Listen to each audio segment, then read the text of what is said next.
சமூகத்தின் சமநிலை தவறும் போதெல்லாம் சகலமும் அவலமாகும், மனிதத்தன்மை கேள்விக்குறியாகும். மாடு மேய்க்கு சென்ற போது வனக்காவலரா தள்ளிவிடப்பட்ட ஐயா சன்னாசி அவர்கள் மாடு மேய்க்கும் போராட்டத்தில் நடப்பதற்கின்ற அண்ணன் சீமான் அவர்களுக்கு மாடு மேய்க்க தோள் கொடுத்து அந்த போராட்டத்தை துவங்கி வைக்கிறார். அரசியல நம்ம தலையிடணும்.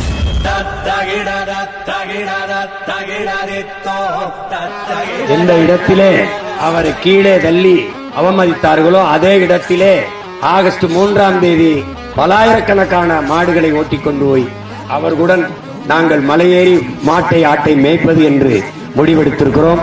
நாடு உங்களது என்றால் காடு எங்களது, மேய்ச்சல் நிலம் எங்கள் உரிமை, அதை போராடி பெற வேண்டியது எங்களின் கடமை. நன்றி, வணக்கம். நாம் தமிழர். தமிழ்தாய் வாழ்க, தலைவர் பிரபாகரன் வாழ்க.